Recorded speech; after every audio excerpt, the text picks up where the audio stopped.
اعوذ باللہ من الشیطان الرجیم بسم اللہ الرحمن الرحیم رب اشرح لی صدری ویسر لی امری واحلل عقدۃ من لسانی یفقہوا قولی۔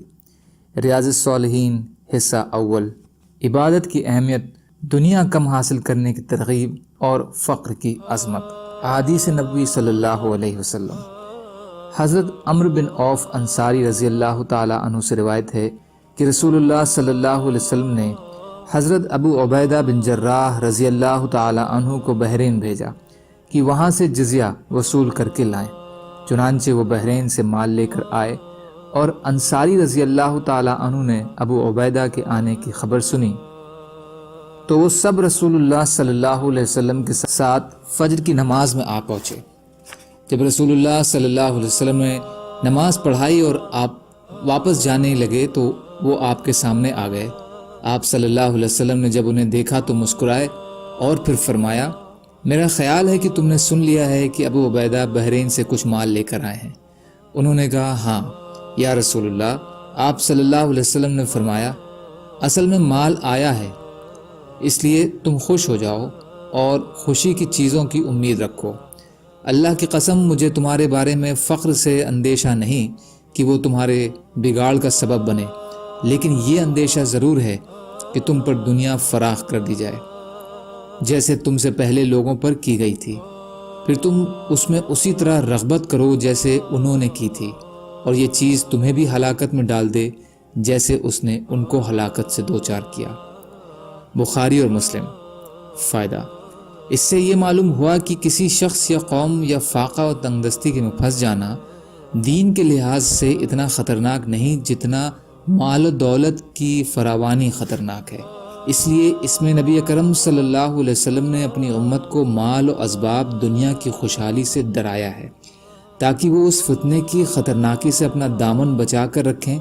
لیکن آپ دیکھ لیجئے کہ آپ صلی اللہ علیہ وسلم نے جس چیز سے ڈرایا تھا اب وہ حقیقت بن کر سامنے آ گئی ہے، اور دولت کی ریل پیل نے مالداروں کی گنتی کو دین، ایمان اور ان کے تقاضوں سے پوری طرح غافل کر دیا ہے۔ دین سے یہ بے رخی اور منہ موڑنا ہی وہ ہلاکت ہے جس کا آپ صلی اللہ علیہ وسلم نے اندیشہ ظاہر فرمایا تھا۔ حضرت ابو سعید خدری رضی اللہ تعالی عنہ سے روایت ہے کہ ایک بار رسول اللہ صلی اللہ علیہ وسلم منبر پر تشریف فرما ہوئے اور آپ صلی اللہ علیہ وسلم کے ارد گرد بیٹھ گئے۔ آپ صلی اللہ علیہ وسلم نے ارشاد فرمایا، میں اپنے بعد تمہارے بارے میں جس چیز سے ڈرتا ہوں وہ یہ ہے کہ تم پر دنیا کی رونق اور اس کی زیب و زینت کا دروازہ کھول دیا جائے گا۔ بخاری اور مسلم۔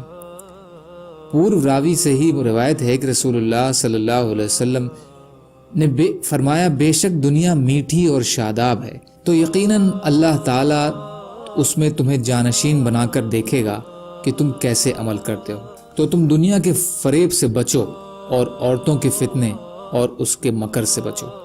مسلم شریف۔ فائدہ، یہ حدیث اس سے پہلے گزر چکی ہے۔ عورتوں کے مکر و قید سے بچنے کی خاص طور سے تاکید سے معلوم ہوتا ہے کہ مردوں کے لیے عورت کا فتنہ بڑا ہی خطرناک، اور اس وعید سے مقصد یہ ہے کہ اس سے بچنے کے لیے بھی خاص اہتمام کی ضرورت ہے جو شریعت نے بتلائی ہے، جیسے پردہ، نظر نیچی رکھنا، میل جول یعنی مرد عورت کے ایک ساتھ رہنے، خاص کر اکیلے میں، مرد کا عورت کے پاس اکیلے رہنا سے بچنا وغیرہ۔ جو لوگ شریعت کی بتلائی ہوئی ان ہدایات کی پرواہ نہیں کرتے وہ عموماً عورت کی اداؤں کے تیروں سے گھائل، اس کی زلف کے قیدی اور اس کے حسن میں پاگل ہو جاتے ہیں۔ حضرت انس رضی اللہ تعالیٰ عنہ سے روایت ہے کہ نبی اکرم صلی اللہ علیہ وسلم نے فرمایا کہ اے اللہ، زندگی تو بس آخرت ہی کی زندگی ہے۔ بخاری اور مسلم۔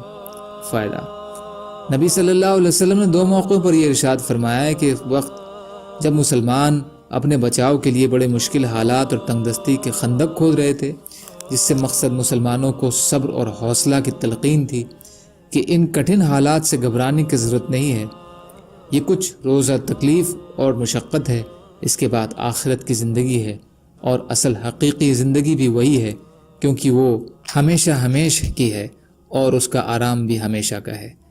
دوسرے اس موقع پر جب حجۃ الوداع میں آپ صلی اللہ علیہ وسلم نے اپنے ساتھ مسلمانوں کی ایک بڑی تعداد دیکھی تو آپ صلی اللہ علیہ وسلم نے ارشاد فرما کر مسلمانوں کو سچیت فرمایا کہ اس طاقت کو دیکھ کر بیجا گھمنڈ اور خوشی کا شکار نہ ہو جانا، یہ سب کچھ عارضی ہے، یہ ساری شان و شوقت ختم ہو جائے گی۔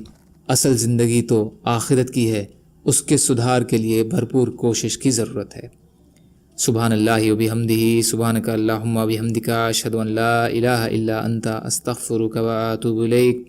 سبحان ربک رب العزت عما یصفون، وسلام علی المرسلین، والحمد للہ رب العالمین، برحمتک یا ارحم الراحمین۔